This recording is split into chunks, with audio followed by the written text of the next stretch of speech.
So it is welcome week 3 for Adobe Illustrator Certified Associate Professional for the test, and I am going to record that. So I am going to post it again. Do you guys see the posting?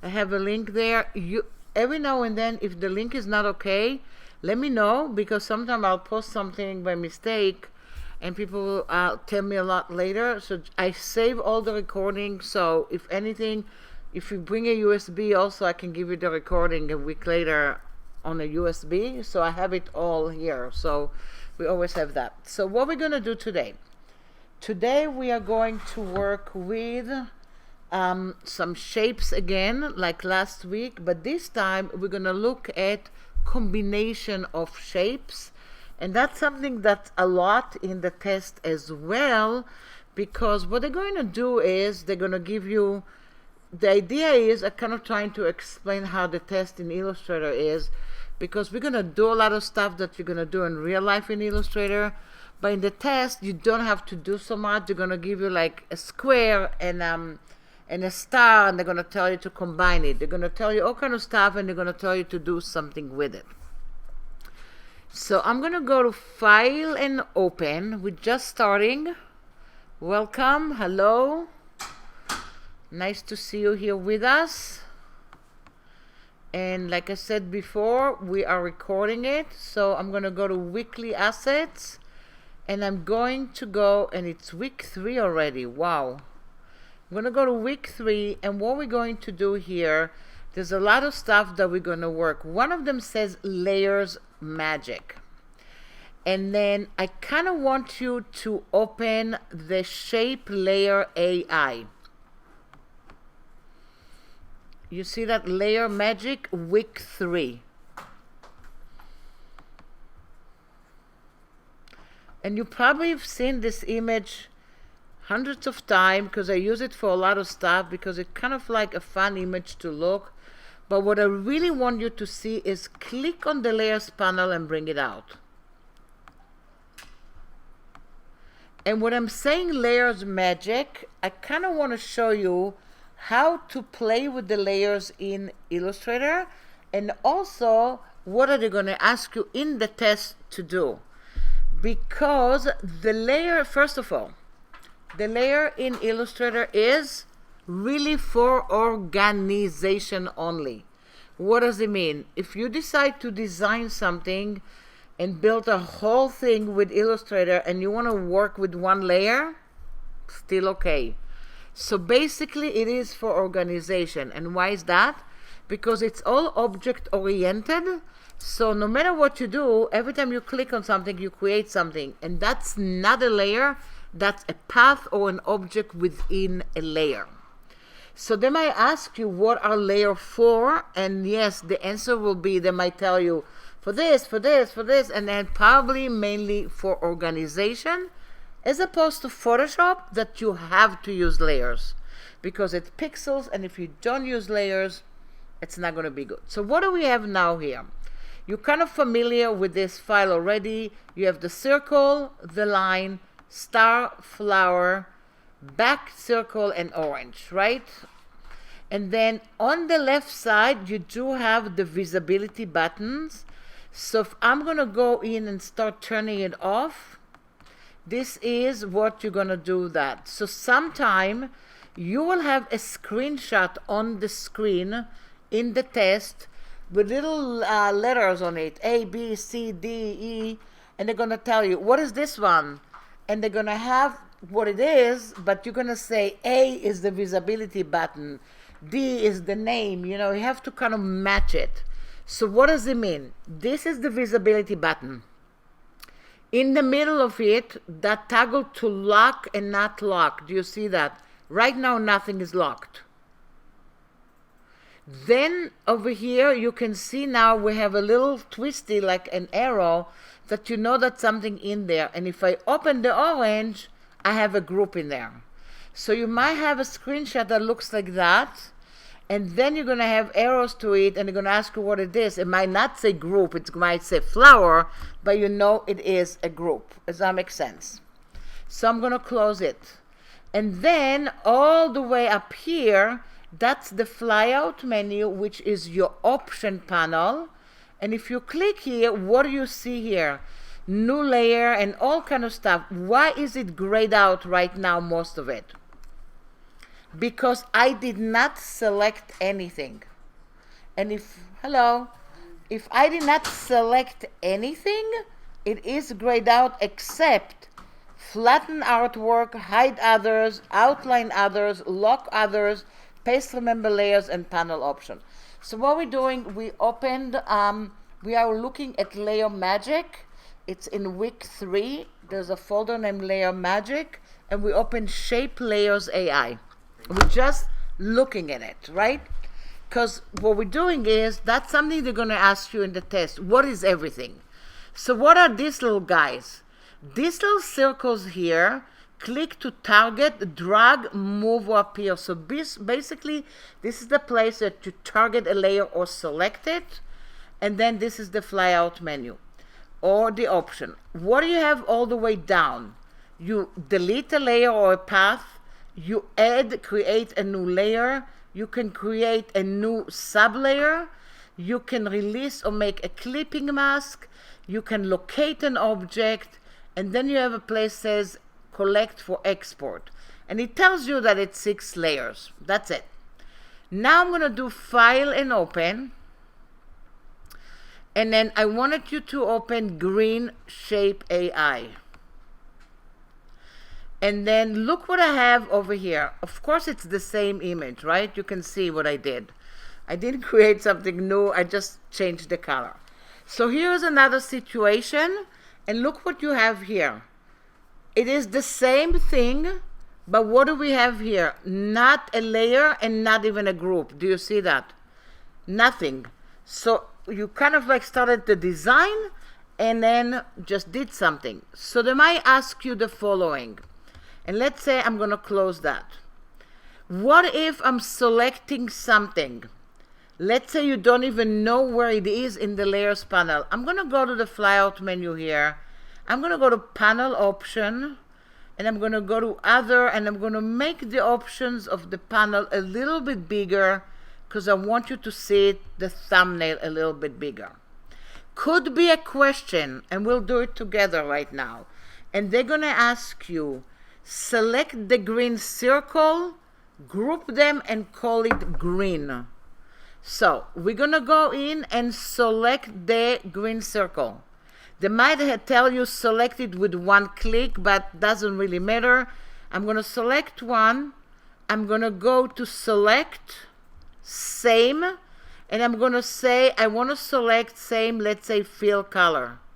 So look what happened over here. If I wanted to select the same fill color, I have another one with the same fill color. So that's not okay. I'm going to deselect, select one, select same, and maybe I'm going to say fill and stroke. And I have fill and stroke, look what's selected. Just the circles. That's exactly what I wanted you to do. If you forget to do that, guess what you can do? Hold on the shift key and select all of them. Because they're not going to give you hundreds of them. In real life, it could be hundreds of objects. They might give you 10 or 20. It's not a lot. So if you don't remember that, basically you select one, hold on the shift key. Do you see that? Click, click, click, click, click, and you have that. So the test allows for you to do multiple ways to pass? No, they don't ask you to do multiple, but they say select the green circles, group them, call them green, and that's it. Got it. And then some... multiple, I guess, options, like ways. You have multiple options. You want to do the fastest one that you can do and the fastest one that you know how to do it. So now I'm going to do object and group.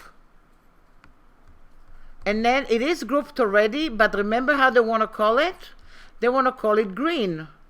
So I'm going to double click on the word group and I'm going to call it green. That's it. That's going to be the answer for this one. So now we're going to do another one. We're going to select the one below that. And we're going to do select, same, fill and stroke. It's selecting the one below.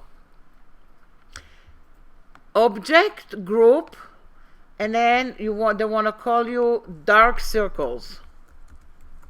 Again, the way they wanted you to name it, if it's a lowercase, uppercase, you have to follow that. Exactly, they want to do that. So they might ask you to do this. Could be another question that they're going to tell you, select the green and the dark circles and group them. Object and group. And gonna call them dark green. And then all of a sudden they're gonna tell you, turn off the visibility button. Why they're gonna add that? Just to know that you did that. So could be a question that has 2 or 3 things to do. Again, when you have more than one, usually you get credit for each point. Meaning, like, I forgot to turn it off, maybe I got 2 points because I selected and I named. Does that make sense? Some of them, it's 1 point fits all. Some of them gonna be few of them. So I'm gonna turn it on. Might also tell you, lock it or unlock it. Also, another thing that you want to make sure, maybe they want you to select all the path over here, like the lines. But when you get it, they're all going to be like this, locked. So if they are locked, you have to first unlock it and then do it. So I'm going to select just one line, and I'm going to do select same, and I'm going to go in and say stroke weight. And it just selected all the one with the same stroke weight. Object, group, and now I'm gonna go and see where it is. And let's say the layer panel is so long, you can always click on the magnifying glass at the bottom of the layers panel, and it will locate your object and show you where it is. And now you're gonna, oh, I forgot to select one. And then I'm gonna double click on it and call it lines. Now, what if you get something that looks like that and they want, but in real life, right? Because that's a little more complicated, because the path all the way down is a standalone. But look at the flowers that I have over here. All the flowers that I have here, look what they're consisting on. 1, 2, 3, 4, 5, a lot of stuff. So it's going to be hard to kind of group it first and then select all of them, because they're already floating around. So one of the things that you can do is, if you needed to do stuff like this, you want to go in and lock other stuff and select that. But before that, I want to show you a behavior. If you have just a question and you see here, I'm targeting just the layer. So I'm on the layer now. Nothing is going to happen now. Why not? Because I didn't select. So they might ask you, what is this? And this is selecting a layer and targeting it. Now I'm going to deselect. Look at the next symbol. I'm clicking over. Oh, I locked it. I'm going to click that. Look at the symbol over here. Selecting a group. It's tiny little circles around. But when you go all the way up here, it's not the tiny circles around. It's one circle. But it tells you, indicates that you select a group. Now if I deselect and open something here and select one, it is selecting an object within a group. So they might show you something like this, and they're going to say what this one is. They're going to show you something like this. They're going to ask you, what is this? They're going to show you a layer. They're going to ask you what this one is. Does that make sense? Now, each one of them is a group. So I'm going to select one, hold on the shift key, and look what I'm doing. Because I cannot do select same, because they all have different kind of things. So I'm going to select all of them. Object and group. And I'm going to go and call that flowers.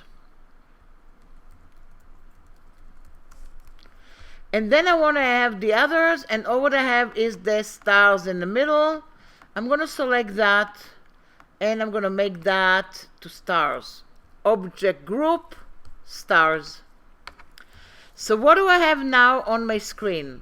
I have one layer that's called symmetry, but in this layer I have all kind of groups. So they might give you a group, ask you to ungroup it, or give you individual stuff and asking you to group it. But now they might ask you also to create layers from the groups that you have. How would you do that? So the way to do it, the easiest way to do it is target one of them or all of them, right? Like the group. Let's say I target the group. I'm going to close my entire layer. That's the easiest way to work. Say new layer on the flyout menu, or click on the plus sign and say create new layer. Double click on it and call it lines. What is in there now? Nothing. How do I know? I didn't put anything there. How do you know there's nothing in there? Because you can't see any indicator and the circle is kind of lonely. The way you can move one object or a group to another layer is click on the indicator. Hold on your mouse and push it to the next layer. What do you see now? The indicator is another color that tells you it is in another layer. So they might ask you to do that, but you're going to get stuff like this and they're going to tell you, select the line layers. They tell you move the line group to the line layer, and this is how you get it. So I'm going to start doing it, and you see it's not doing it. Why? Because what do I have next to the line layer? A lock. Because it's going to show up like this, because they kind of want you to know you have to unlock it. So you're going to unlock it, and you click and drag it over here. And now you have the line and the entire symmetry. So now I'm going to do another one. I'm going to select the dark and green circles. I'm going to collapse. The way I do it with Illustrator to make life easier, if I finish something, I collapse them. Because if they're always open all the way, things going to whatever they want. And then now I'm going to go new layer. I'm going to call the new layer dark green. And I'm going to click and push the indicator to the dark green area. Does that make sense?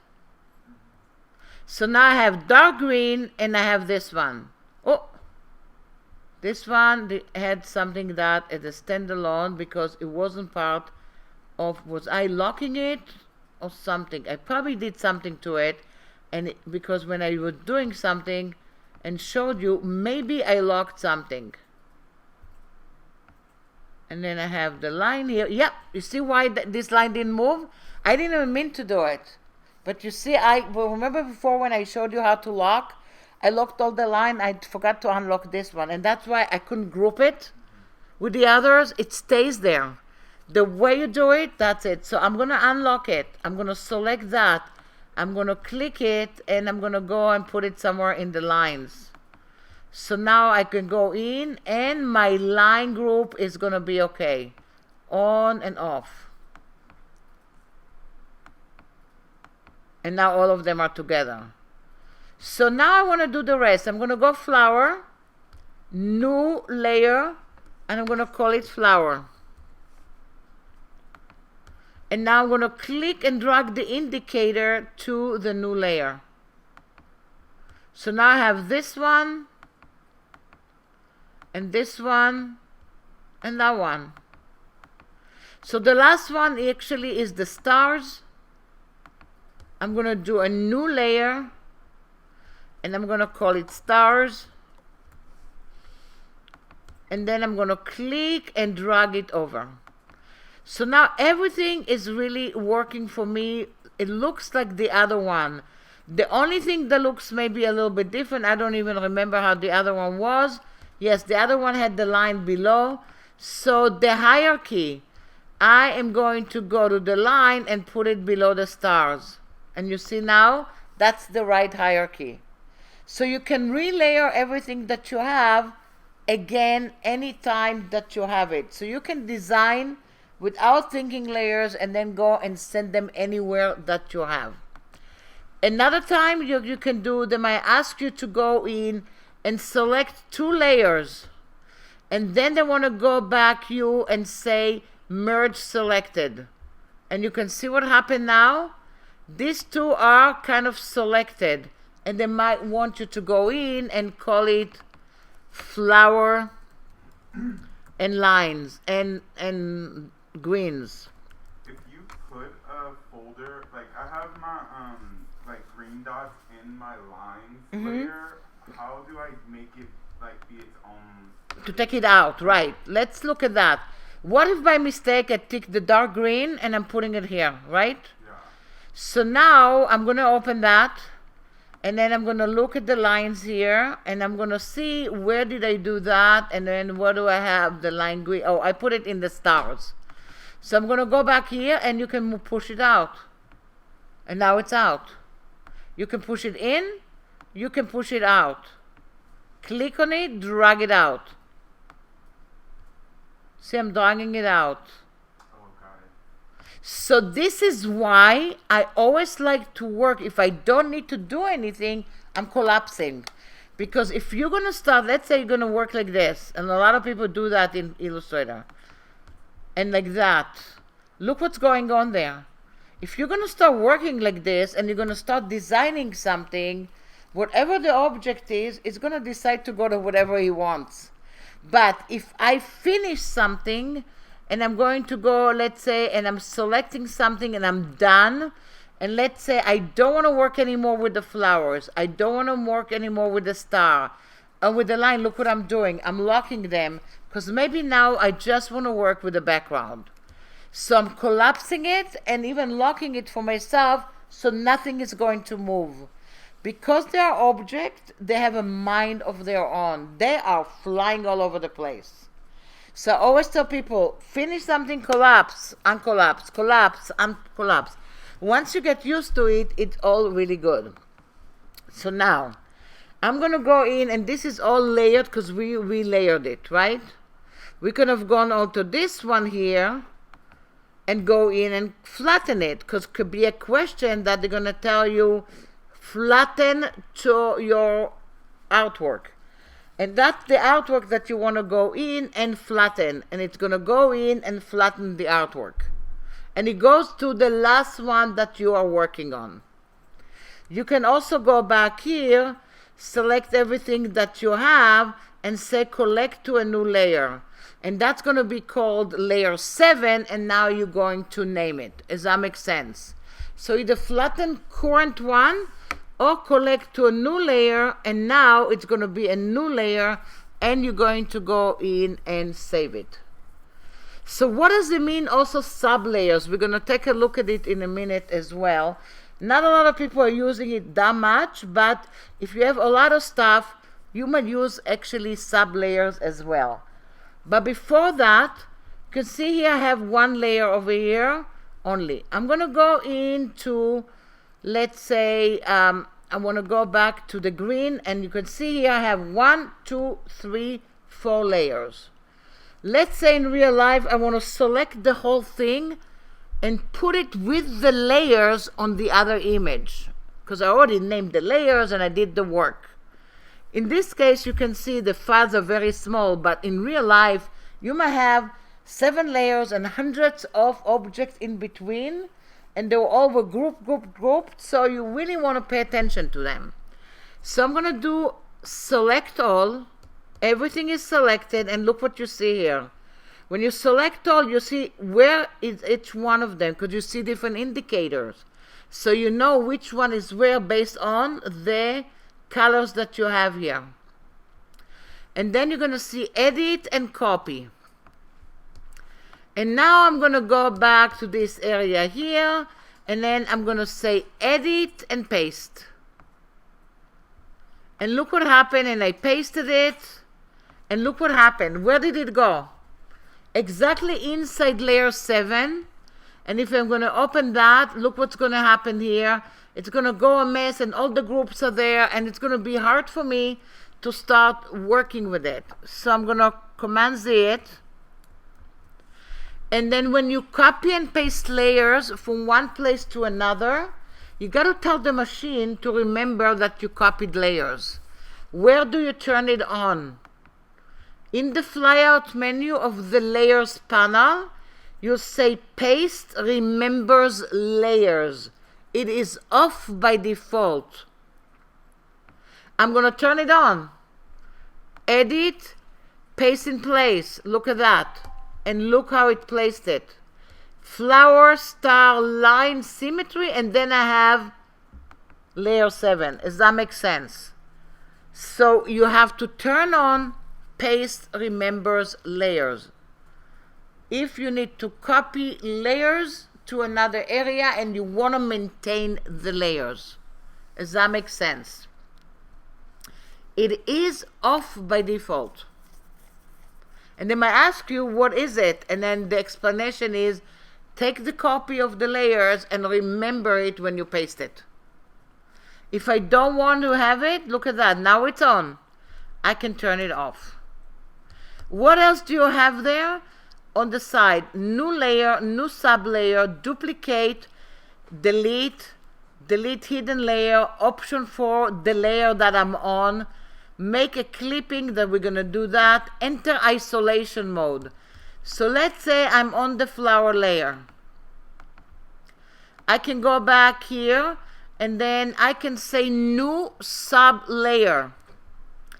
And I can call the sub-layer lots of colors. So you see right now it's a sub-layer and it is empty. I can click on the other ones inside the sub-layers. So they're going to go in and be in the sub-layers. So that's not a group over here. It's two groups in a sub-layer. When do you do sub-layers in Illustrator? When you have a lot of objects. We don't have a lot of objects, you don't need it, but if I'm going to have hundreds and hundreds of flowers and I want to differentiate between the flowers, I might have a bunch of groups and then I have a big layer says flowers and then a sub-layer says little flowers and put everything in there. So you can see here it's in the flower layer, but if you open it, you have another arrow. That's a sub-layer. Does that make sense? What's the difference between a sub-layer and a group? It's not a lot of different, it's organization difference.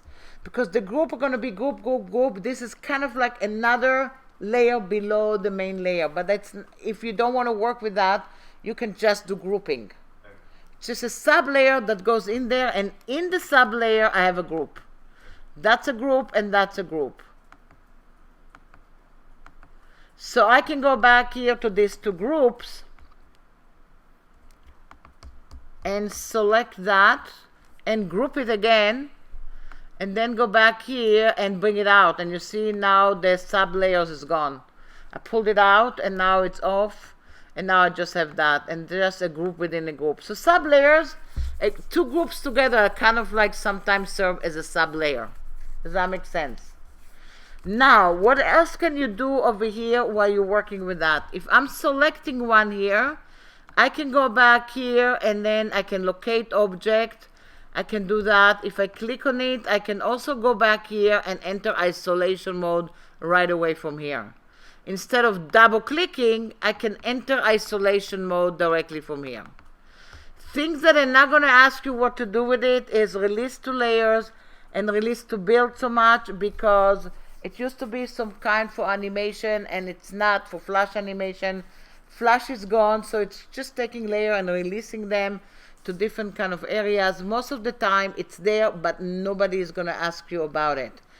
You can go to any layer that you have and then you can make it into a template. What does it mean, a template? By default, it has a different look to it, and that's a template. And usually it's going to lock it right away. It's mostly used more for images that you place and you want to trace them. You make them into a template and you can go and make them a lot lighter and then trace over them. Do you want to untemplate it?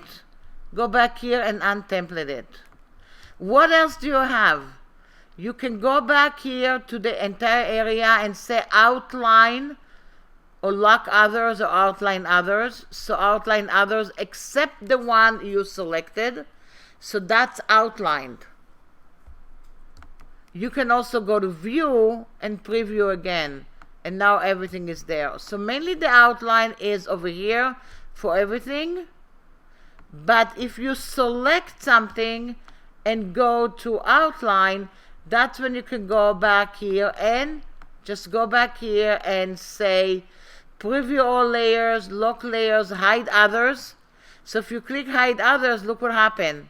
The others are hidden except this one. So this little thing, you want to take a look at what's going on in the flyout menu, because they're going to ask you stuff about the layers panel. What's going on there, and then you're going to need to go in and do the stuff. And mainly, you're going to get a lot of stuff that's going to look like something like this and said, what is this one? What is this one? What is this one over here? That's a targeted and a selected layer over here. So these are the places that you're going to go in and kind of want you to understand what's going on in each one that you have and how you're going to work with it. In some of the PDFs, I have screenshots of this layer panel, and you can see how they're going to ask you to know what the layers panel is actually doing. So basically, we're going to do a lot of stuff with layer just to practice. Because do I work with layers? I try to work with layers because I think the organization is way better. So I usually write like background, and I will write circles and line, and then I change the naming. And of course, a lot of time, guess what I do? I forget even to name it because it's a lot of naming. But you don't have hundreds of layers in Illustrator, but you have hundreds of shapes and paths within the layer. As opposed to Photoshop that you can have up to thousands of layers. Here, most of the time, you have 5, 10, 20, depending on the complexity of the file, but not so many layers, because you can have groups and groups and groups and sub-layer of the same object that you have. Again, just to understand also in the test, if you do not select the object, it's not going to happen. You have to select it. So if I'm going to go back here to, this one is the green, and I'm going to go back here, that's another green, because I think I turned off the other one. I'm going to go back to this one. I think I eliminated the red one. But whatever it is, you can go in and select everything. So if I'm going to go to shape layers over here, and that's layer 7, and look what I have in layer 7, all of a sudden you might see the orange stuff, and they're kind of one on top of each other. So that's why you don't see even the orange area. But if I move it, you might see the orange area. And if I go to view and outline, you're going to see the area that you have, view preview. And I'm going to go back here, preview all layers. And all of a sudden you see the orange one that you have there. Does that make sense? So turn on and off layers, locking layers, grouping layers, moving groups or ungrouping it. You can always ungroup everything that you have. I can select everything. And then I can go back here and, oh, I think I locked something. And I can say object and ungroup. And object and ungroup. An object until it tells me I cannot ungroup it anymore. And now basically all the objects within the layers are not grouped. So if I want to go and flatten the image, look what I'm getting. One layer, but everything is in there. So I can go in and take away the chaos and relayer it and regroup it and all kind of stuff like that. It's a little harder and it takes time, but you can do that. Does that make sense? So like create your organization and then flatten it so that it's all still in one layer? Yeah. I mean, especially if I don't want to use layers, I'll tell you what I do. I'm grouping. Yeah. grouping and naming, because if not, if they're flying around thousands of little objects, it's going to be so hard to move them and do all kind of stuff to them. At least group it and name the group and remember the hierarchy of the groups that you have. So now I'm going to go and close this one. I'm not going to save it. And then I'm going to go to, let's say, the workspace that I have. I'm going to reset my workspace. I'm going to do File and Open. And then I am going to go to some of our transformation tools.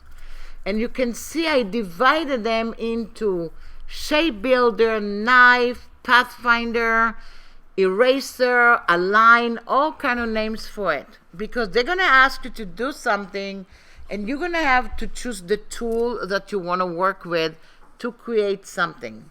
And of course I have also a simple project here. I don't know if I'm going to have time to do it. It's just kind of like tracing and doing all kind of stuff to our circle project. So the first thing we're going to go in, we are going to go into our, let's say if I have the Shape Builder, no, I'm going to go back here.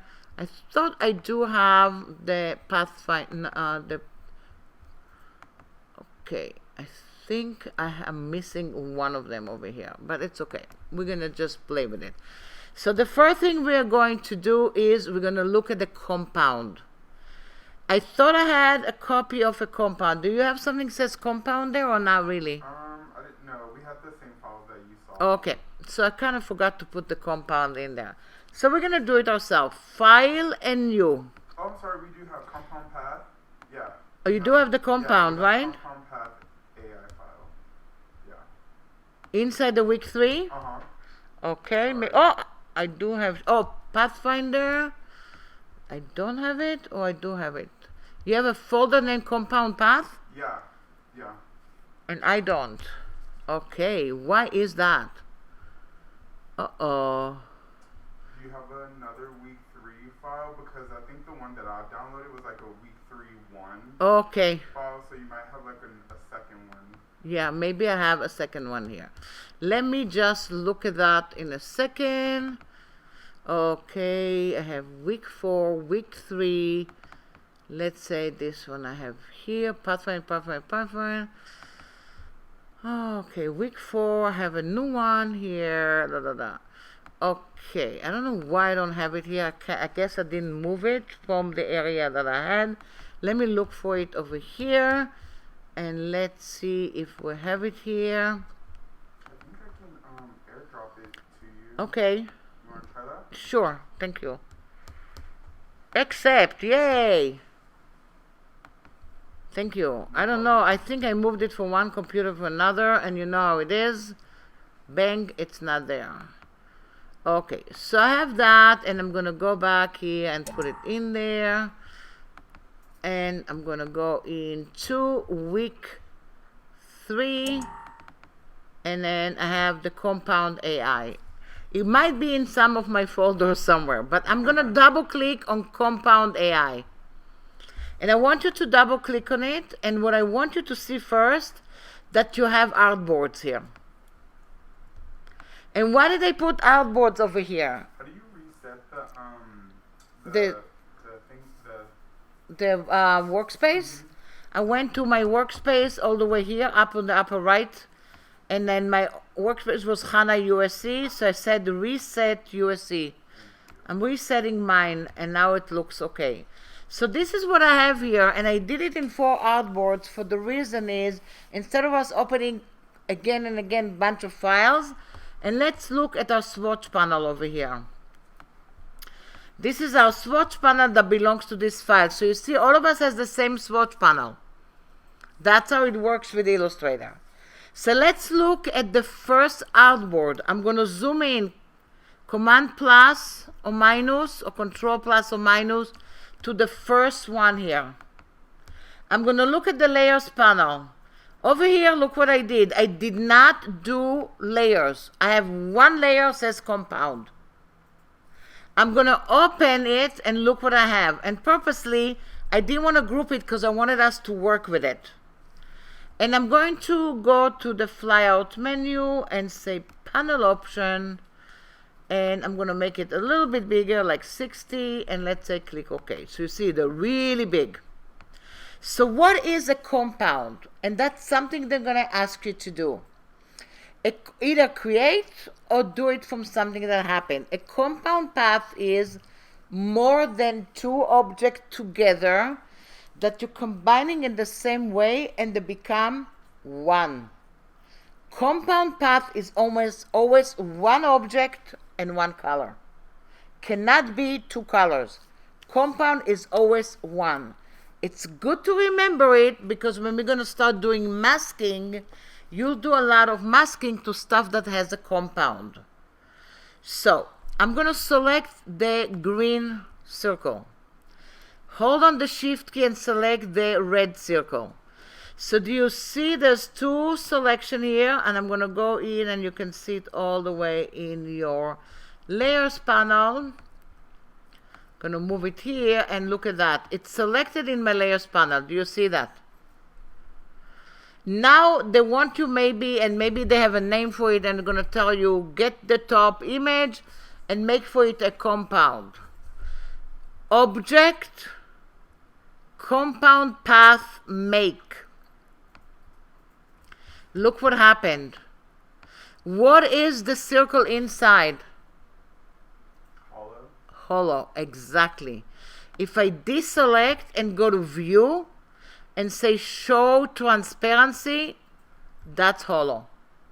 If they want you to move it and you don't remember that it's hollow because it's not going to look with the transparency, you're going to say, okay, I can't move it. Is it locked? No, you have to select on it. Because if you select on the hollow area, guess what you're doing? Deselecting. Select, deselect. If you're going to go in, and how would you know? You're going to look at your layers panel and look at the layers panel. It's one object. One object that tells you the fill is black. The fill is green. The stroke is black. There's nothing else there. If I change the stroke, look how it's changing. To inside and outside. There's not going to be a compound that you're going to say the inside I don't want to have any stroke and the outside I want to have a stroke. That's not a compound. That's something else that you're going to create. Does that make sense? And a lot of time later on when you do something more advanced, I call it cheating. It's not cheating. You can start duplicating objects and hiding them and creating all kind of fun stuff. Not going to be like this in the test. You don't have to worry about it. So let's look at the next one.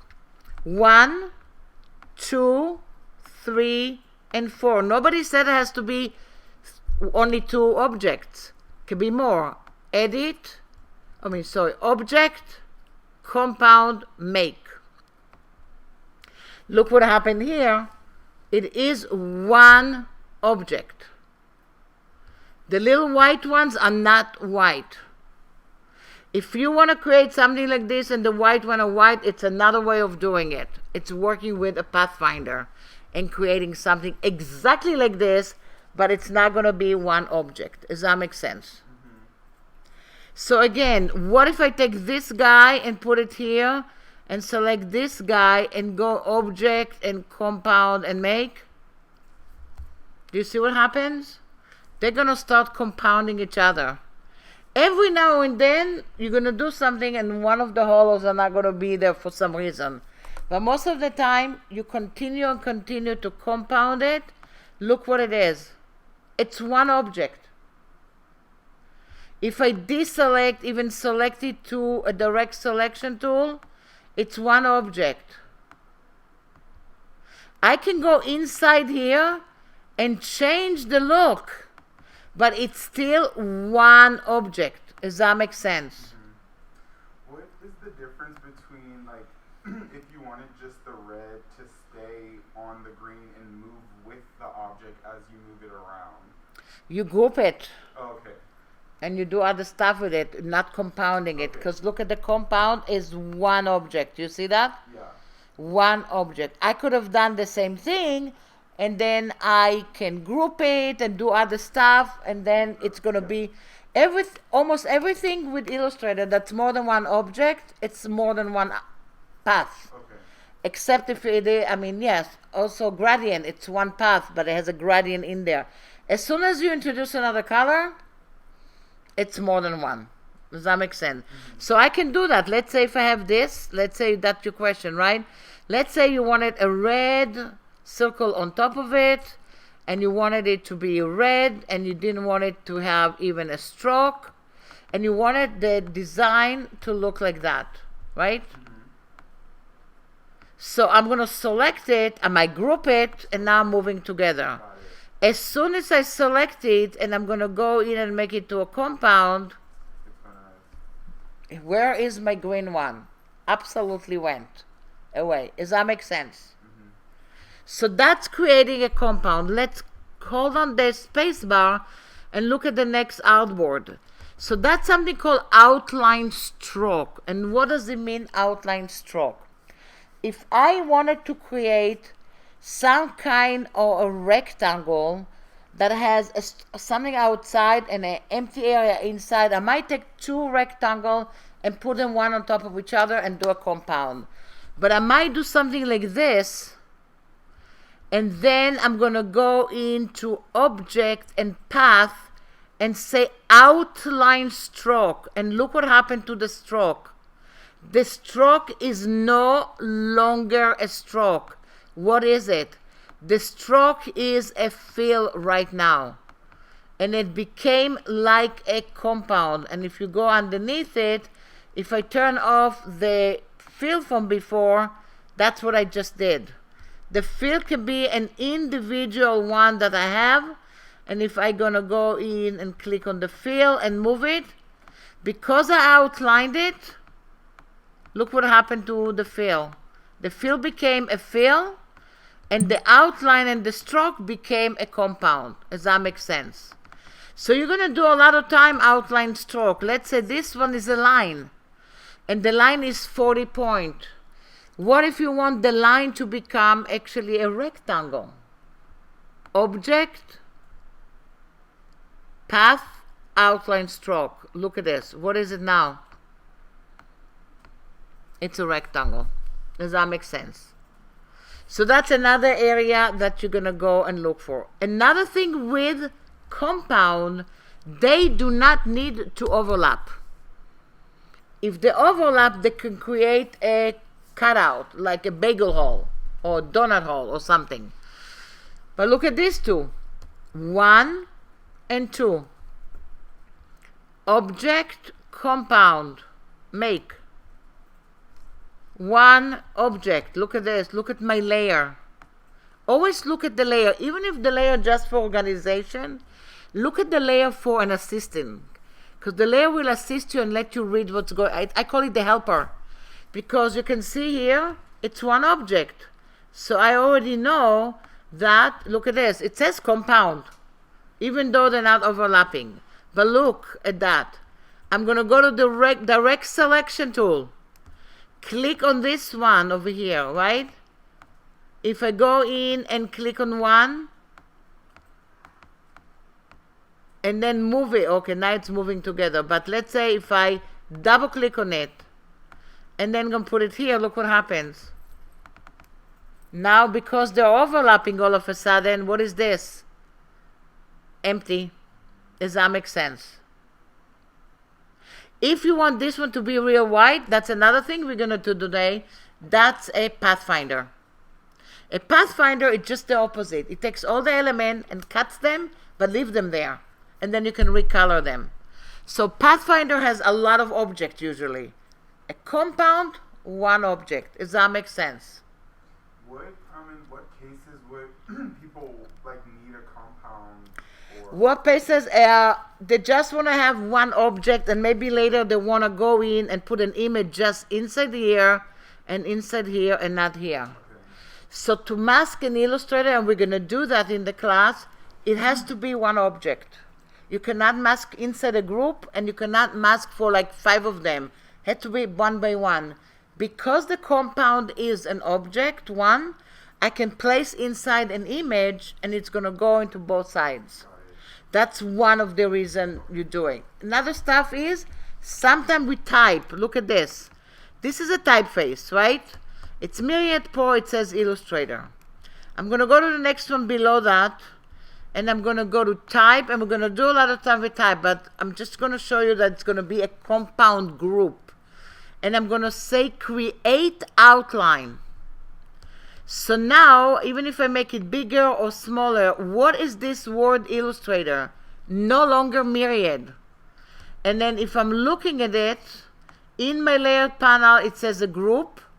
And then if I open it, each letter is a compound. This is a compound. This is a compound. So now I can go to this one and just do that. That's how you create all kind of logos and all kind of fun stuff. So you can take the type and create outline, and each letter becomes a compound. We're going to do that when we do type, and then one of the rules for it, before you do that, A, spelling mistakes, B, kerning, tracking, all the stuff that you want to see for type, you want to do it before, and usually what I do, I duplicate. Because then, let's say I didn't have this one, and I didn't know it's Myriad, and somebody said, what type did you use? And I'm like, I have no idea. Because a lot of them look like each other, so if you want to remember which font you created to outline, duplicate it before. We're going to address that when we start looking at type. It's a big part of your test. Not a lot of typography, but typography elements. Tracking, kerning, leading, all the stuff that you have. So this is our compound. I love compound because it's great. You can do stuff. You only put things together. There's a lot of fun stuff that you can do with it. Now, I'm not going to save that. I'm going to go File, Open. Let's look at the next one, and let's look at Shape Builder. This is also one of my favorite. You're going to hear me saying everything is my favorite. Just ignore. Because I love a lot of the stuff. So look what I have here. I have two kind of artboards. The first artboard to the left has shapes in it. And I'm going to go to my layers panel, and you can see the shapes are locked, and the background can stay locked, but I'm going to unlock the shapes. And I'm going to lock the more practice, because I want to just work with the shapes. And once again, panel option, I'm going to make it a little bit bigger. And now you can see. And I'm going to open what's going on in the shape layer. And I'm going to zoom to it. So I want to go to the fork. I'm going to select the fork, hold on the Shift key, and select the other part of the fork. I want to have it one fork. So I can do Object, Compound, and Make. It made that into a fork, but it is kind of going here. In this case, it made it into a fork, and it's all good. All good. And if I want to change the color of the fork, I'm going to go to the Fill and change the color. There is another tool that will create some kind of a compound, or maybe also kind of unite two objects together, and then also create a compound when they're overlapping. But this tool usually looking for stuff that are more or less adjusted next to each other, or at least overlapping each other. So I'm going to do Command or Control Z. I'm going to undo it. And then I'm going to select the top and select the bottom. And I'm not going to go to Compound. I'm going to go to my toolbar. And then I'm going to go into the Shape Builder tool. If you click on Shift M, it is the Shape Builder tool. And when you are on the Shape Builder tool, before you use it, double click on it. You're going to get an option here. And it's going to tell you, you can detect gap options. Another thing it tells you, consider open filled path as a closed path. You can merge mode, clicking stroke, and split a path. You can also show a cursor with a preview of your colors. So I'm going to say OK. And now with this tool, look what's going on. Do you see a cursor with 3 colors? The color in front is the one before. The color in the middle is the color of the object. The color in the right is the next color in your swatch panel. Where should we see those 3? Well, I think I have them in the panel. Double click here and you say cursor swatch preview. And then if I'm looking at my swatch panel, I can see that. You see, it tells me exactly, bless you, what the middle one is. What if I want to merge this fork and change the color with it?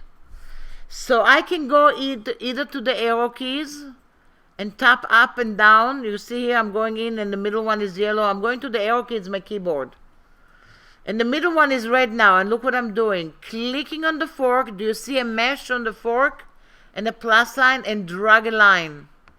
And look what happened. He made it to one object and with the color that I decided to do. So it will merge objects and also will create a compound. I'll show you in a minute. But you need to select it and use this tool. Does that make sense? How did you get it to change colors again? I went in here, you see the middle one is red. Yes. So let's say I'm going to say green. Do you see the middle one is green now? Uh-huh. So now it's easy because I already won. I'm just going to click on that.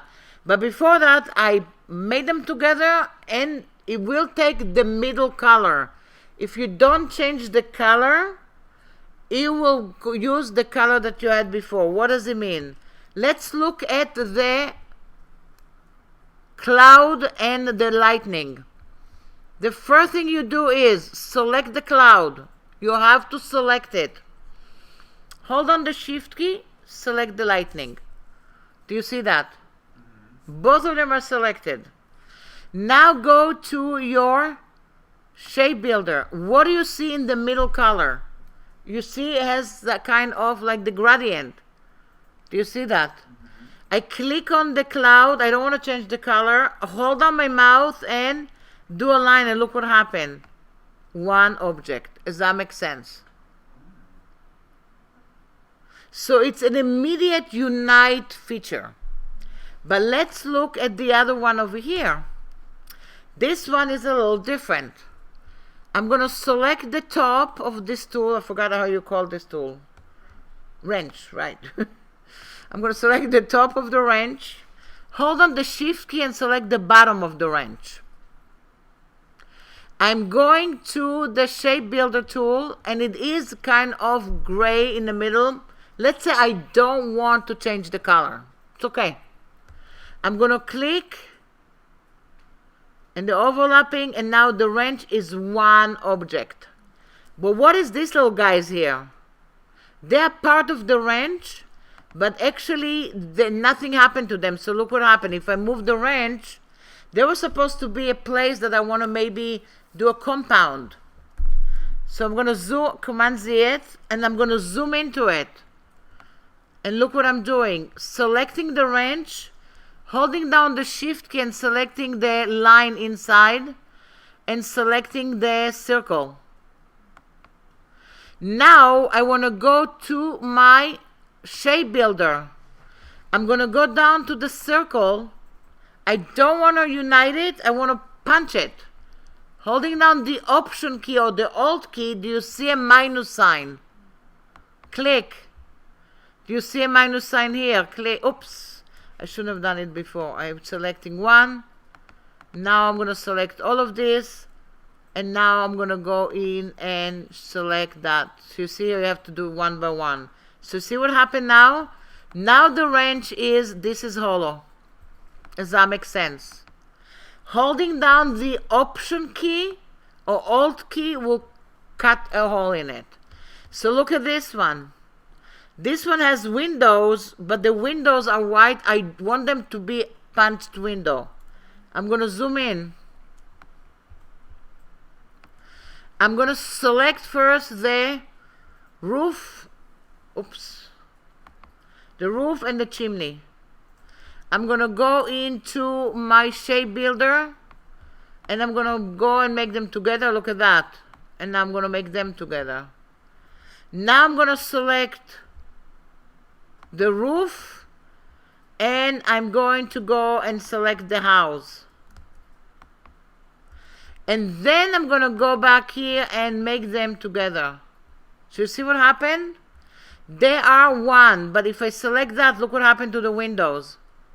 I can leave the windows with two colors. That's okay. That's gonna be an object with three shades. I mean, it's gonna be three paths. But if I do not wanna have the window part of it, I'm gonna click here, hold down the option, minus. I'm gonna select that. I can't join the roof with my house without blocking the windows out. Okay, if you block the windows, Whenever okay. I try to like connect it. Okay, it's okay if you do that also. Just leave it like this. Okay. Just click and drag it. Or you have to select, Oh. okay. It's okay, leave it this. Okay. Now look at your layers panel. The windows are still there. They're just the roof right on top. these So you here. can move them. Yeah. Got it. Move them on top. Click and drag it on top. Yeah, on top of this. Here? Because it's yeah, Got that's it. And the other one. Got it. So if you merge something and you're missing something below, look at the hierarchy in the layers panel. Oh, I didn't realize that moving it up top like actually brings it Yes. off the front of like your Yeah, design. everything can work here like this. So if things are together, you can start moving stuff within the path that you have. Got it. Now, let's look at the one on the side. I'm going to go to the workspace. I'm going to reset it. Nothing is covering. And that shows you, look at this one. It says paint me. And I'm going to go to the layer first. And I'm going to unlock it. And I'm going to lock the other layer. So I'm only working with this one. I'm going to go in and select these guys. The way they were done, they were traced with a trace tool and then were expanded. But the way they were traced, they have only outlines. What does it mean? If I go to view and show transparency grid, that's how they were traced. Okay, so now in Illustrator, if that's how they're traced, if I even go to the direct selection tool and select something, I cannot fill it because there's not something for me to fill. So there's different ways to work with it. A, you trace it with a fill. B, you use there's two tools to use it. One is Live Paint. The other one is a frame, the Shape Builder. So what the Shape Builder is doing, if I double click on it, it will tell you, consider open fill path as closed. So it tells you, even if there's nothing in there, I can be the one who can go in and do that for you. So I'm going to go back here and select this first. And you see the indicator has light green, so I'm going to change that to a better color so we can see it a little bit different. Okay, now it's a lot better. Now I'm going to go to the Shape Builder. And then I'm going to my swatch panel. And I'm, let's say, selecting one of the reds. Look what I have over here. The middle one is the one that is about to change the colors. I'm going to do actually yellow. If I go over there, do you see it has a mesh all of a sudden? If I click and click and click, it's actually filled the area for me, even though it doesn't have a fill. Does that make sense? So I love that. If I stop it, that's it. The others are not filled. So if you want to fill the entire thing, you got to go in and use the Shape Builder tool. We're going to look into the Live Paint, which is one step a little bit better than this one, a little more advanced, and we're doing more advanced colors. But that's basically the Shape Builder. I love it because all of a sudden somebody is going to bring me something like this and I'm going to say, okay, instead of reshaping it or something, let me just give it the fills already. Doesn't matter if the colors right now, at least I'm giving them a fill. Because now, once he has the fill, then I can change the colors. Does that make sense? Because then I can just do that, and then I can go in and change the fill to it. Once I have the fill in it, I can select that. You see, it will remember that's a fill now. This one doesn't have a fill. This one doesn't have a fill yet. This one has a fill. This one has a fill. Does that make sense? And it will never let you add the fill unless you. Not on this one. No, it doesn't let you because you didn't do it with the fill. When we're gonna do tracing, you'll see you have an option. Do I want to trace it with a fill or without a fill? Because it was a painting with like a JPEG, and we're gonna take it. We're gonna might trace it today. It's a JPEG that somebody drew and scanned it, and it was just line art. So you can say I want line art with nothing in there. I want something with stuff in there. So depending when you do that. Questions? You guys okay? So far? On the swatch that we see once we click the shape builder tool, what are the two colors on the left and the right? Before and after. Okay. So tell you, the middle one is the one you're painting before, and the one after. So when I do the arrow key, you can start clicking. Oh, before and after on the swatch. On the swatch panel. Got it. And then you can go and change. So sometimes you can even, if you know the colors that you have, you can paint without looking at the swatch panel. You just do that. Click, click, click. Let's say you have 4 colors, red, green, blue, and white. So you say, I want this one and this one. And you just click, click, click, and do it. Got it. Make sense? Really cool. Yeah. So now, file and open. I'm going to go back here, and now we're going to look at the Pathfinder. I sound like, whoa, Pathfinder, because that's a combination. You can see stuff between a compound, a shape builder, and a Pathfinder. And the question is going to be, which one shall I use? It's just depending on the project, and depending on what somebody asks you to do, and depending, because sometimes they're going to ask you to make a compound, and you can do it from either or. As long as it says compound, doesn't matter. So let's double click, and then click on Pathfinder AI. Once again, you do have lots of artboards. I'm going to go to the layers panel, and then I'm going to lock everything, but just unlock the bottom one, shape mode. And I'm going to zoom into it. Because I drew it already, because that's a lot of time, that's what you're going to do in the test. They're going to ask you to move stuff, to design, not so much to draw, but going to ask you to do a combination. So we can go to our properties panel and start selecting, and within the properties panel you'll see the Pathfinder panel. What does it mean? As soon as I click with the regular selection tool, once rectangle and the circle, in the properties panel all the way down you see Pathfinder, and you see part of it, and then you see 3 dots, and if you click on it, more option, you see the elements that you have in your Pathfinder. But for now, while we're working with it, let's go in and bring the Pathfinder. And you can bring it also during the test as well. Window, and go to Pathfinder. When you bring in the Pathfinder, usually it groups with Pathfinder, Align, and Transform. And a lot of time I will take them and just put them in my workspace if I don't want to work with my properties panel. I'm just going to work with the Pathfinder now. I'm going to take the Align and put it here, the Transform, put it here, and this is the Pathfinder panel. The Pathfinder divides into 2 kind of things. The top one is shape modes. The bottom one are the Pathfinder. They are different.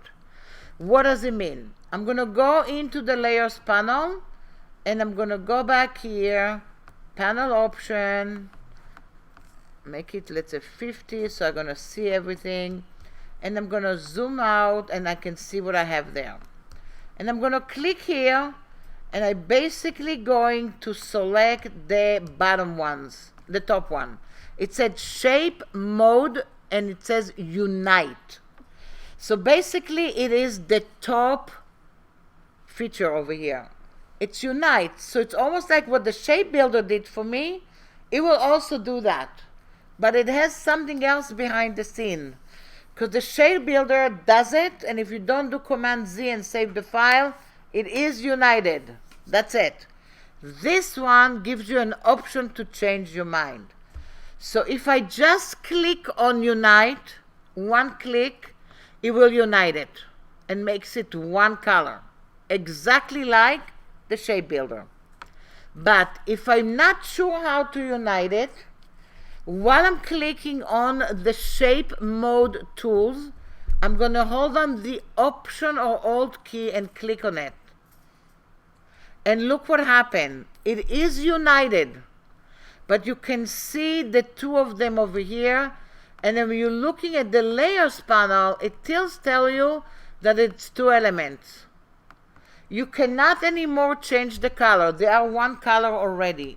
But you can go in and change the look of one of them or the other one. So you see what I have? I can go back here and do that. I can even go to the direct selection tool and completely deselect, reselect, and change it like that. If you select it with the regular selection tool, the machine thinks it is a united, and they call it compound shape. It is not just a compound, it's a compound with shapes. Once you click on the word expand, now you expanded it to one unite. You don't have to if you don't want to. So when is it good? When you start doing all kind of symbols to a client or somebody, and you're not sure what are you doing, so you do shape instead of completely uniting, and then you start, and he said to you, could you move it a little bit to the left side? Can you change the circle to like a little crescent? Can you do this and that? I can go in and do that. If I'm going to Command Z, let's say I didn't go back here, I can go in, deselect, reselect, select that, and look at this. Remember, it looked a little bit different. Now I have maybe something that looks like has some, I don't know, kind of a fruit together. If I click that, now I'm going to click expand, and now I have maybe a beginning of like, I don't know, a pear or something. It's a little bit too high there, but I could have done something and do that. Now if I go to the direct selection tool, now it is going to be one object. See, now I'm going to go in and make for me it's something else. Maybe it's going to be completely a different look. Does that make sense? So I'm going to go to the next one. Shape minus front. Select one. Hold on the Shift key and select the other one. And then this is over here. I can go to the second one. If I hold on the Option or Alt key, click on it. Compound shape. I can still go in and decide how do I want to go and take it out. Believe it or not, I can even hold on the Option key now and do another copy. So look what I have. I have two for both sides. And are those white or are they transparent? They are right now. If I go to Window, Window, View, and Show Transparency, they are transparent. Oh, wow. Because it's going to be one object. Yeah. Now I can expand it, and now it's this one. That's it. Got it. So the next one, I'm going to select that, and this one, it says Shape Intersect Mode. It's this one. I'm going to go hold on the Option key, and look what happened. I intersected, and I got some kind of half a moon over here. But what if I wanted it to be a little bit different? So I can go in intersecting like that, or intersecting like this. You see what's going on? I can move the one that intersects around. I can go back to this one, and I can go and move this one around, and look what happened to my poor object.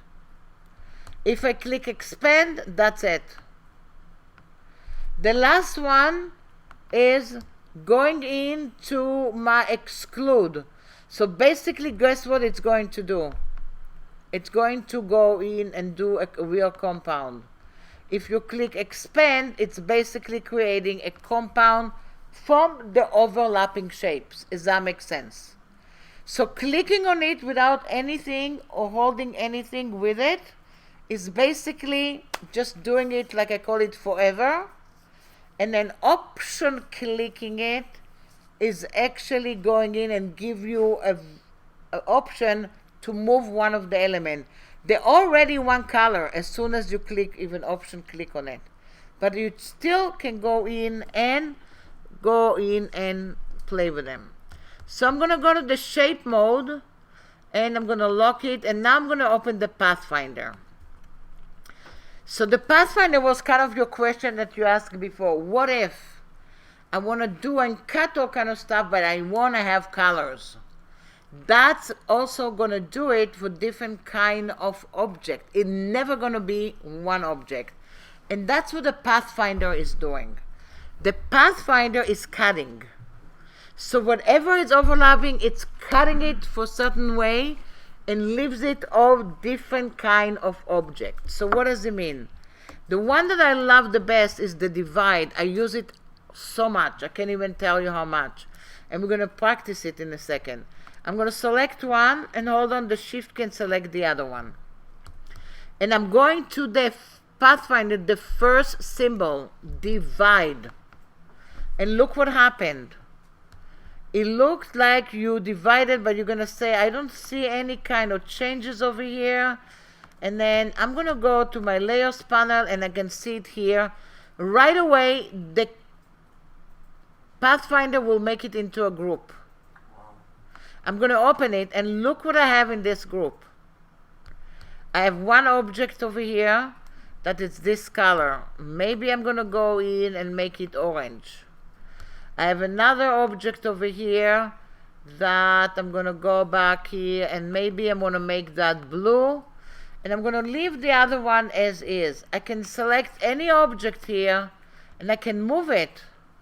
Because I can leave it like this, nice and stuck, and it looks like one, but I can also start moving them. So they're never going to be one object, a Pathfinder.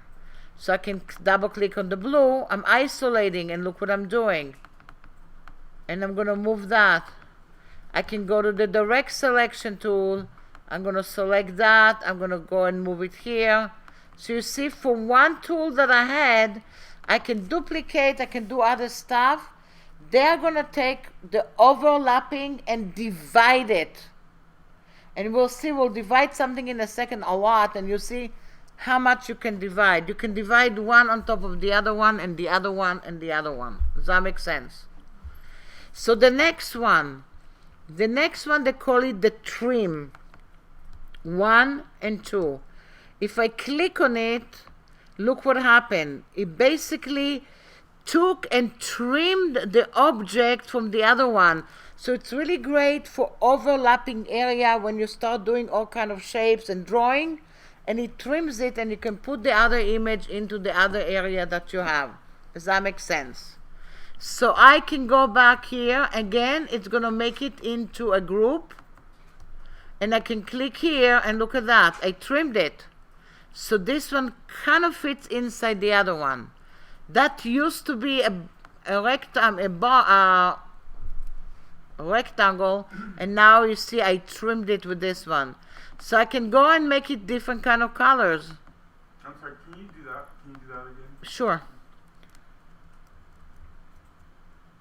This two, and I'm going to go to this one. The second one is trim. It's basically trimming it. Taking the circle and cutting out from your square. Now you have this one. Basically, this guy and the trim, they are actually the same. The merge and the trim by default are the same. They're going to look a little bit different if they have one color. What does it mean? If I'm going to go in to the merge now and going to go in and merge it, it's basically going to do what the other one did. But with this one, if I am going to select one and hold on the other one, and I'm going to make that, let's say, this color, and no stroke. Now if I'm selecting the two of them, all of them, and then I'm going to trim, basically it's going to unite them. So this one is kind of like, if it's the same color, it's going to go and unite them. If they're not the same color, they're going to do what the trim is doing. The next one is the crop. Pathfinder crop. If you click on it, look what happened. It kind of cropped it, but it is really kind of not cropped it all the way, because you can have the two objects here, one and the other one is still there. So now I can go in here and make it a different color.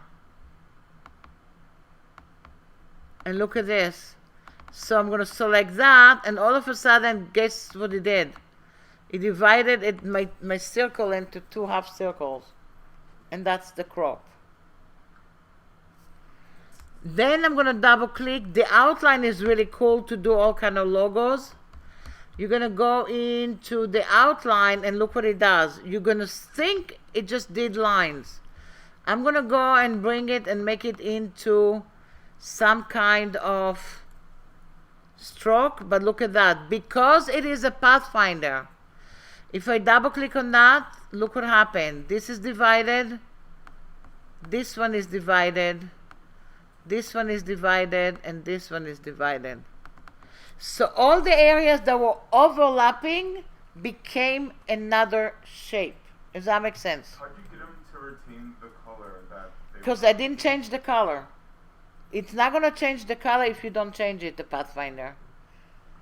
But then I guess mine just kind of looks... Oh, I filled the stroke. I gave it color. got Yeah. it. I made the stroke a little bit bigger than it was, and now I got the color. The last one is a simple one. It's minus back. So basically that's what it does. There's no other option to it. It just does the minus back.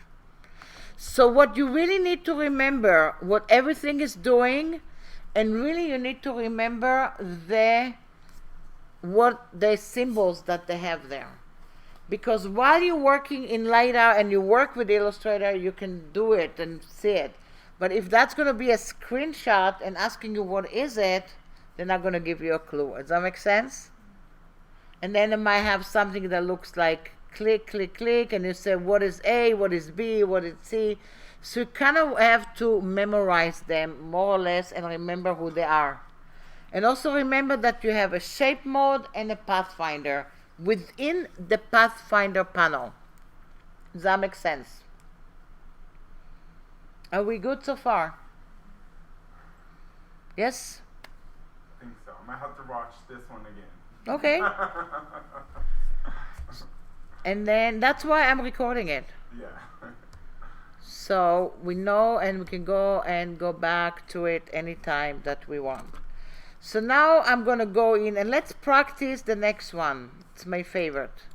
So this one, it's just practicing. I'm going to lock the other and I'm going to unlock the divide. And look what you have there. I already made the circle. So there is a circle. And there are 1, 2, 3, 4 lines. Purposely, I'm going to click on the circle and I'm going to add to it a stroke so we can see some stroke to it. Now I'm going to select the circle and the 4 lines. And then click divide. And deselect. Guess what it is? Each area here is a shape. If you double click on this one, you can colorize it with any color. I don't have a lot of colors there. You can colorize this. You can colorize that. How do you get rid of the red lines? The red line, That were going across you select them with the circle. Oh, got it. So now I'm going to go back here and click on this one. And now look what I have. So right now it looks like Okay, there are one circle with a lot of stuff here, but look what I can do. I can start moving them. Do you see what you have here? You basically divided it with the lines that you did. If I'm going to start overlapping them and overlapping them and then select them again and then do another divide, I might be able to go in and re-divide them again to more. Look at this. Look how many little objects I have now. So double click here. That's how you can do object. Look at this.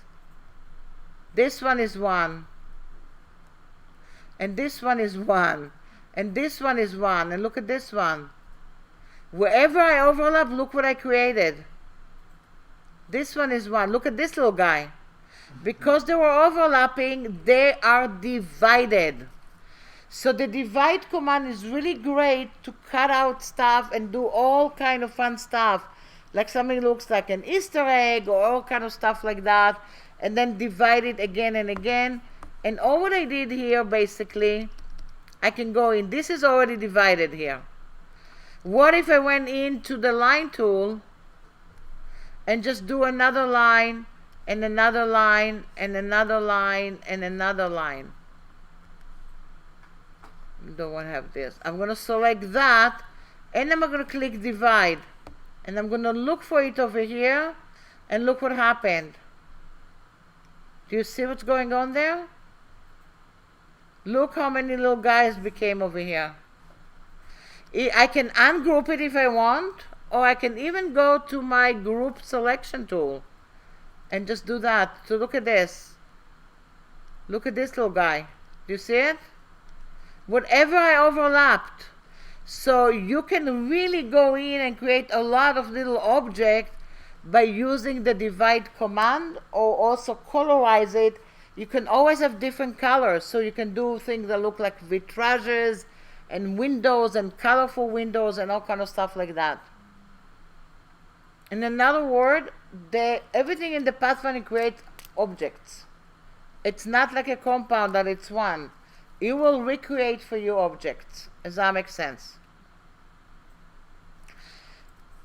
So I'm going to close that and we're going to look at another one that kind of, yes. Is the only way to like select, like once you've done the Pathfinder and like selecting each little object that it created, is the only way to do that in the layers menu, or is there no like a tool? Because when it just like moves the whole. Yeah, shape. I'm going to open the last one. Okay, let me just go to recent Pathfinder. And let's have this one here, right? This one. I already divided it. So let's say I'm going to unlock it. This is divided already, right? So if I'm going to go into the regular selection tool, absolutely, it's going to do that. I can go and select it from here. First of all, you can ungroup it if you want. But let's say you don't want to ungroup it. One way of doing it is double click and isolating. Okay, and then selecting it. Another way is go to the group selection tool with one with a plus sign, and it will select stuff without ungrouping. So isolating or the group selection tool. Or if it is a filled one, you can also go to your direct selection tool, and that's going to let you do it. The only one that's a problem is the regular selection tool, because it will see the whole group and it's going to want to go and do it. Does that make sense? So I'm going to close that. File and open. And now we're going to go into our knife. One of my favorite again. Oh, did I say again? Okay. And this one is really, really one of my favorite. I'll tell you why. Because it doesn't have any, you can just do whatever you want. Look what I have here. I have a polygon tool, and look at this one. It's the same polygon tool, but I used the knife tool on it. Not the Pathfinder. I could have done it, but I just decided to do it with the polygon, with the knife. This one is a rectangle, and I did it with the knife. So let's do that. Let's go in. I'm going to go in to the knife tool. I'm going to lock it, and I'm just going to go to the practice.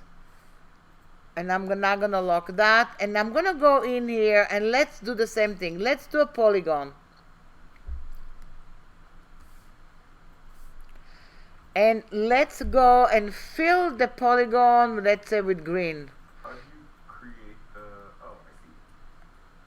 And then I did do a stroke. I left a stroke on purpose so we can see the cutout. And I'm gonna hold on the Option key and duplicate it because I want to show you a difference how to do it with the Pathfinder or with the knife tool. For some reason, it won't let me use the polygon tool or the lines. Look at your layer. Maybe you are locked in the layers panel. About select. No, click on the practice. And now go to the polygon.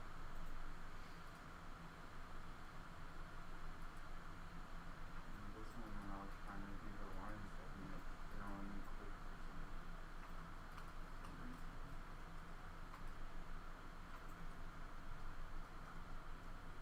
Click and, go and click and just do a polygon. Oh. Okay, so click on the polygon from here.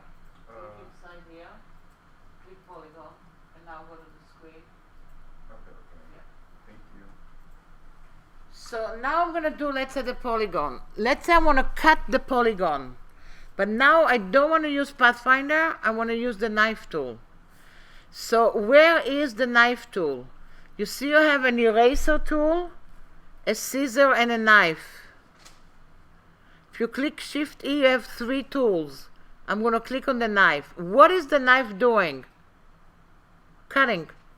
So look what I'm doing. I'm gonna select this top polygon and look what I'm doing. Cut. Look at this. From outside to outside. If I'm looking at your layers panel now, it doesn't make it into a group like a Pathfinder. It will just have them kind of loose around. And now I can go to each one of them and I basically can go in and colorize them. So I can go back here and do that. And I'm gonna go back to this one and do this one. You see here? I just went there and I'm gonna go in and I basically worked with the knife tool. They're not even making it a group, they're just making from it loose objects. So, and I drew with it. So I can go back here again to the knife tool and I can just do again. So look at this, I'm re-knifing. I don't see the knife tool anywhere. Click on, you see the eraser tool, Shift E, It only shows scissors and eraser. and below that there is a knife. Okay, I think you're on the wrong toolbar. Go to View, go to Window and Toolbar and go to the Advanced. Oh, yes, sorry. So see, I re-knifed it. Now this one is the color. And this one. And this one.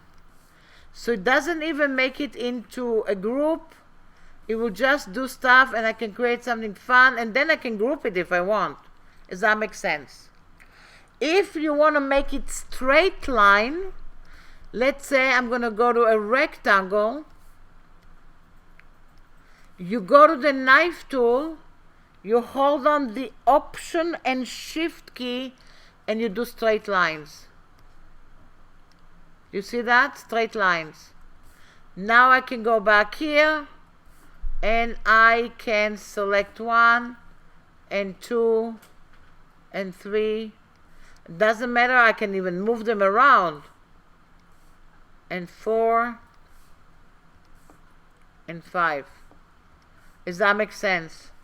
So basically it has, the knife is cutting it out. So you will do stuff like the Pathfinder, but it is going to knife it around. Just draw with it. So, but I can go into any drawing tool and draw around a Pathfinder and then do, a polygon and then work with the Pathfinder. Does that make sense? Nobody said it has to be a line as a pathfinder. I can go back on this one, and I can go and do another one here, and another one here, and another one here. And then I'm going to divide these guys.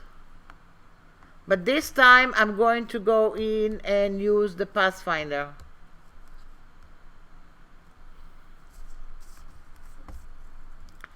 So if I go to pathfinder and divide it, it will make it into bunch of areas, and now I basically can go, that's one, and that's one, and that's one. Each one of them is one. Does that make sense? The pathfinder will make it into a group. The knife is not going to make it into a group. They're going to float around, and you can do really, really quick stuff with it as you go. Does that make sense? Now let's look at the other one. The last one, or the two last one, is file and open. And then you're going to go to week 3 and then the eraser tool. You might not use a lot of the eraser tool in the test, but this is a really great tool to work with. I'm going to double click on the eraser. And now I'm going to go back here and look at that. This is stuff that I did with the eraser tool. And it does look like I drew a line or something like this. And this layer is locked. I'm going to go to the practice layer, and we're going to do something kind of like it. Let's go to the rectangle tool and create a big rectangle. And let's fill it with, let's say, dark green. And let me know if you have that.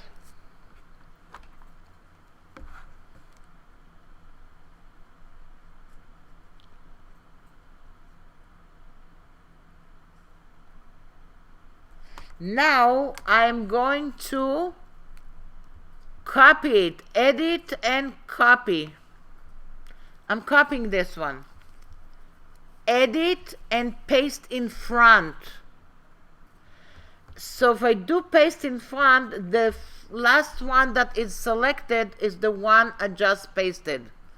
And I'm going to change the color of the one that I have to red. And I'm going to leave it selected. And now I'm going to go to my eraser tool. The eraser tool is together with the scissor and the knife. Double click on the eraser tool to decide what size of eraser you want and what shape of eraser you want. And now you can change the size, the angle, the roundness, whatever of the stuff that you have. Unfortunately, you cannot save it. You cannot save presets for the eraser. If you stumble into an eraser that you really love, write it down, because there's no ways to kind of like remember it. Now click OK. Make sure the front rectangle is selected only. And now look what you can do with the eraser tool. It's basically erasing and cutting stuff with the width of the eraser. So if I don't move the other stuff from below, I kind of created some kind of a shape. But if I deselect, and I'm going to look just at the red area, you can see what I did. I was cutting out some shapes. If I didn't have a rectangle below that, this is what I just did. Does that make sense? Each area here is a shape. The areas that didn't cut any shape is when the eraser did not finish from one side to another, like this one. So that's basically the one big shape. But look what you can do here. You can really do something that looks like a maze and all kind of stuff. But it's kind of like an illusion, because the color that you see below is the duplication of the same object. If you don't have a color below, it's kind of like transparent. Now I'm deselecting both of them. When nothing is selected, the eraser tool take whatever it can. Look at that. So look what now I'm doing. Now I'm cutting the red, and guess what? I'm also cutting the green. When nothing is selected, and they're one on top of each other, it will take whatever. When the object is selected, that's the object that's going to work. So when is it great?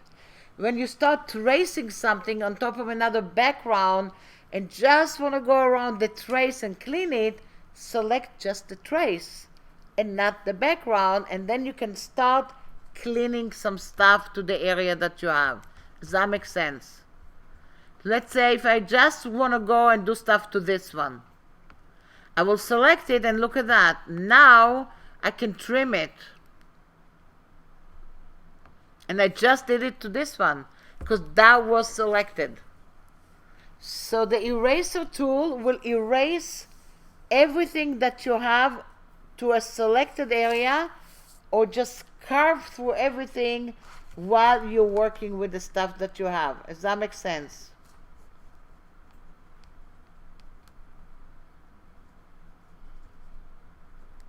So basically these are more or less the transformation tool. You have another one, and I'm going to go into this one and kind of delete it. The other one is, if let's say I'm going to go and make an ellipse, is the scissor tool.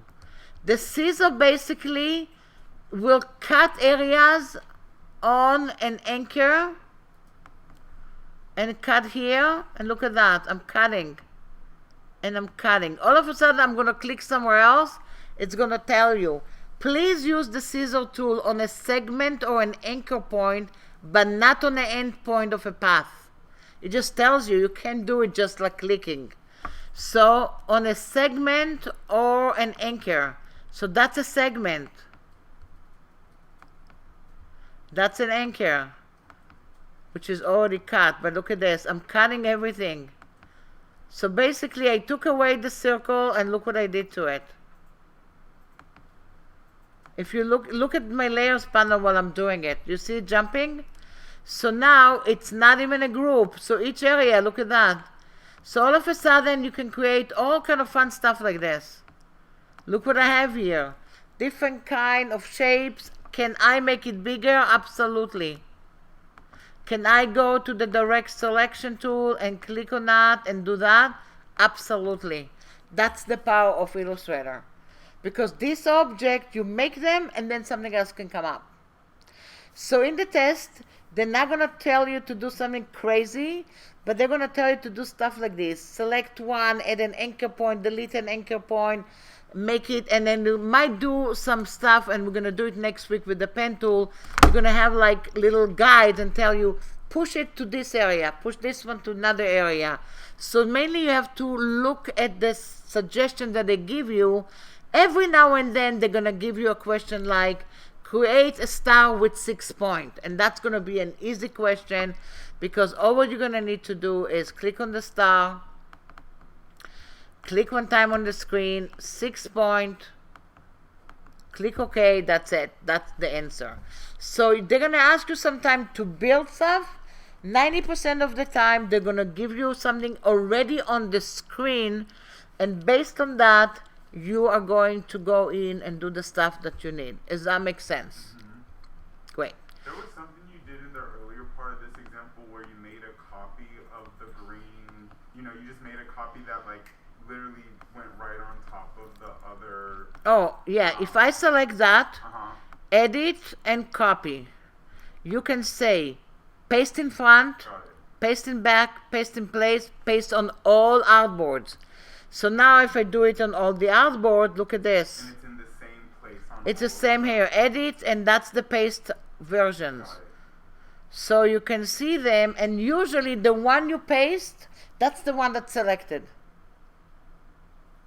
So that's the one that, so a lot of time when I have to apply stuff one on top of each other, I will go in and do paste on top or paste below, depending how I want to go in and do the stuff that I have.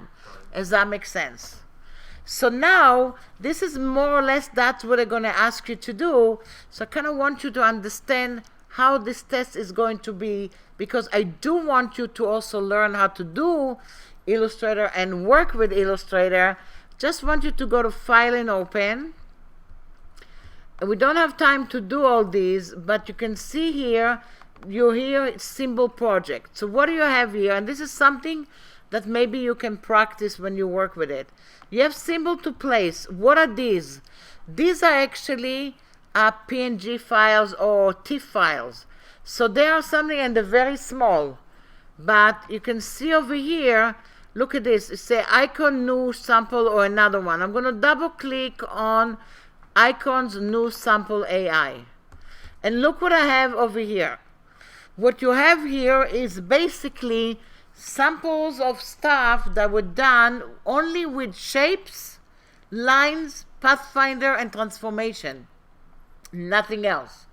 So basically, if you're looking at your layers panel all the way down here, I took away actually the original image. Maybe this one is not a good example. I'm going to go and see, maybe this one is okay.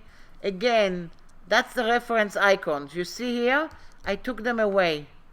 But I'm going to click here, and this is what I have. I have the reference icon all the way up here, and I basically traced it with the line tool, rotated it, flipped it a little bit, and changed the stuff that I have.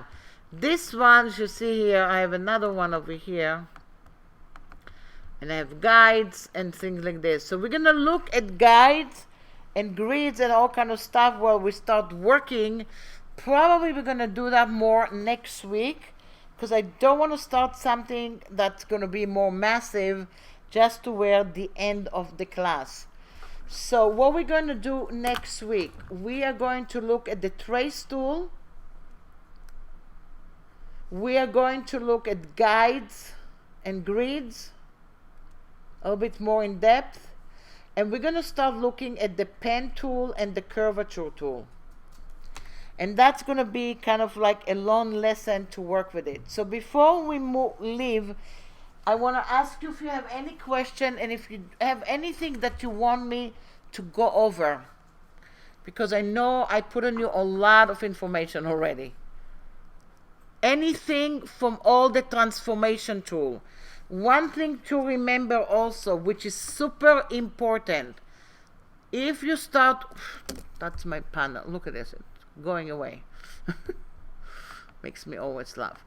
If you are working with Illustrator even at home, and then you don't see this toolbar all of a sudden, go to Window, go to Toolbar, and make sure you start familiarizing yourself with your advanced toolbar, not the basic. And that's why you didn't see what you needed to do, because in the basic, look what I have here. I don't have all the stuff there. I have the shape builder, but around over here, let's say, even if I have, I'm not sure even if I have, or I have the scissor and the eraser. Yeah, but no lines. No, yeah. A lot of it, yeah. So I have over there, and that's why I kind of, I mean, I don't know why they organize it like this, because you do need to have the knife tool. I don't know why they decided to take it away, but that's basically, you have to take a look at the stuff that we have. Does that make sense? Yeah. Yeah. You know how you always have your stroke settings at the top of your screen? Yeah. Do you keep, Okay. like, How do I keep that? That's another thing. Let's say I'm going to go back to my advanced. So let's say, what do I have there? This one was another kind of workspace probably. So 90% of the workspaces will be now without the one on top. They just will be without. I don't know why. Because they say that you can go to your properties panel and see the stuff there. But where is the stuff here? The control. Go to Window and bring here the control. So let's say I'm going to go in and do New, and then click OK. And you see here I have the control. If I take the control away, you don't see it. Let's say I'm going to go back here to the Essential workspace. And I'm going to say Reset Essential. Look what you have here. The properties, the layers, the libraries. What do you have here? The small toolbar. What do you have here? Nothing. It's not part of this workspace. I'm going to go to another workspace, and let's say I'm going to say layout. And I'm going to say reset layout. Layout has it because it's an older workspace, but look what layout does not have. They didn't put in layout the properties panel, but they did put this one here because they said that this the control and the property are kind of like the same thing now. And that's why I created my own workspace. And then if I'm going to say reset my workspace, you can see I have that and I have the elements. So let's say we are in the test now. And then you open something that looks like that. And all of a sudden, for some reason, the advanced toolbar is not there. It's just not there. Don't reset anything. Go to Window. Go to Tool and bring it in. All of a sudden, you need to do stuff with the Properties panel, and the Properties panel is not there. Let's say you want to use it and it's just not there. All what you need to do is go to Window and bring the Properties. Does that make sense? And that's it. And it's coming. So make sure you remember, so under the Window menu bar, you do have all the menus. Does that make sense? Yep. So we're going to practice it more and more and more as we go, okay? Again, next week going to be a very important week. Pen tool, curvature tool, drawing tools, and tracing tools. They are super important. Cool? And again, if you have any question, you guys, you can always meet me here at 3 o'clock on 3 to 4 on Thursdays. I'm here.